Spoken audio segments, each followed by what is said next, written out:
সাধনাটোক এটা চাৰি সংযোগ বুলি আমাৰ মহাপুৰুষে অভিহিত কৰিছে। সেই চাৰিটা বস্তুৰ ভিতৰত আটাইতকৈ দুৰ্লভ, আটাইতকৈ শ্ৰেষ্ঠ, আটাইতকৈ মহৎ বস্তুটো হ'ল মানৱী জীৱন। এইটো প্ৰথম। আৰু আপোনালোকে জানে যে সৃষ্টিকৰ্তা ভগৱানৰ এই সংসাৰত যিমানবোৰ সৃষ্টি আছে, চৰাচৰ জগতখনত ঈশ্বৰৰ যিমানবোৰ নিৰ্মাণ আছে, ভগৱানৰ যিমানবোৰ সৃষ্টি আছে, তাৰ ভিতৰত আটাইতকৈ শ্ৰেষ্ঠ সৃষ্টিটো, আটাইতকৈ মহৎ নিৰ্মিতিটো হৈছে মানৱ জীৱন। সেইকাৰণে বাইবেলে কৈছে ভগৱানে নিজকে চাই মানুহৰ ৰূপত মানুহ সৃষ্টি কৰিছে।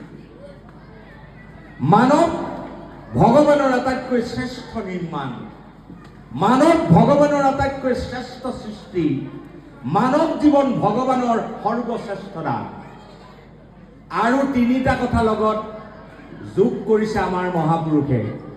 মানৱ জীৱন কত সাধনাৰ ফলত পায়, কত পুণ্যৰ ফলত পায়, তাৰ লগে লগে আন তিনিটা সেই মানৱ জন্ম ভাৰতবৰ্ষত পোৱাটো।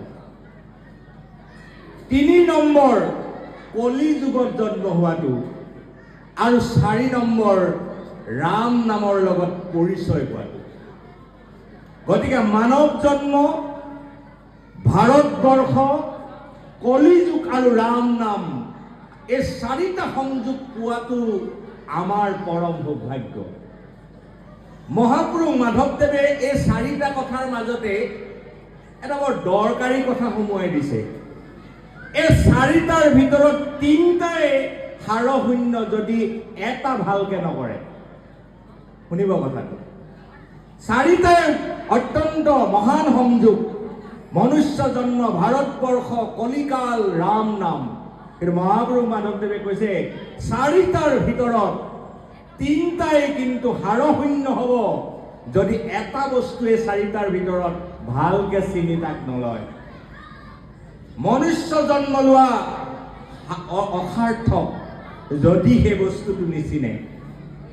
ভাৰতবৰ্ষত জন্ম লোৱা অৰ্থহীন যদি তাক নিচিনে।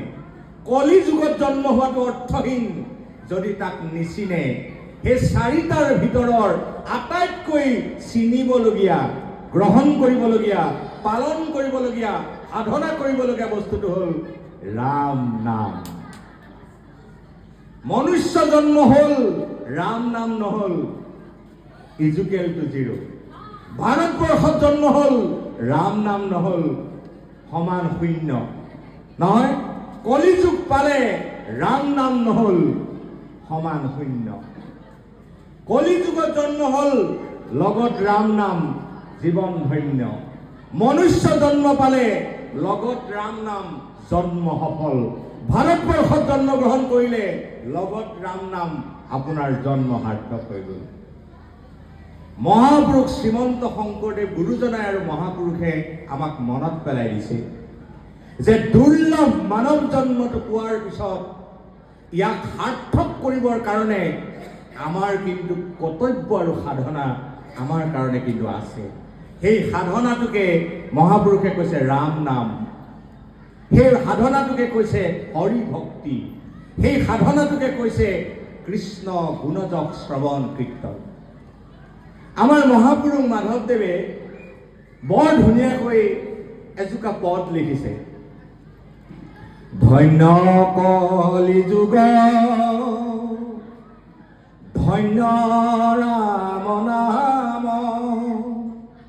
ধন্য ধন্য নৰকায়া, ভাগ্যহীনো জনো জপি ৰাম নাম, তৰয় দুষ্টৰ মায়া।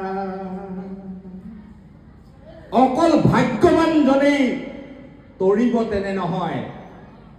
এই ভাৰতবৰ্ষত মনুষ্য জন্ম পোৱা কোনোবা যদি ভাগ্যহীনো আছে, তেতিয়াহ'লে দুগুটি অক্ষৰ ৰাম কৃষ্ণ নাম লৈ ভাগ্যহীন জনেও দুষ্টৰ মায়া সংসাৰৰ পৰা তৰি যাব পাৰে, মুক্তিপথ লাভ কৰিব পাৰে, পৰম গতি পাব। গতিকে ভাগ্যহীনজন ভাগ্যৱানলৈ ৰূপান্তৰ হ'বৰ কাৰণে বেলেগ মন্ত্ৰ নালাগে।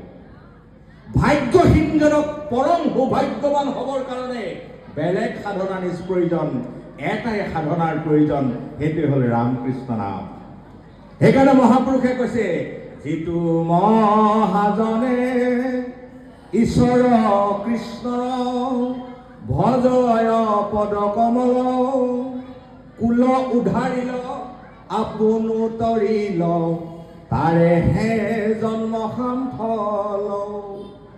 যি ৰাম নামৰ দ্বাৰা মনুষ্য জন্ম সাৰ্থক কৰিবৰ কাৰণে কৈছে, সেই ৰাম নামে অকল আপোনাকে নাতাৰে, আপুনি তৰাৰ লগে লগে আপোনাৰ কুল উদ্ধাৰ হৈ গ'ল, বংশ তৰিলে।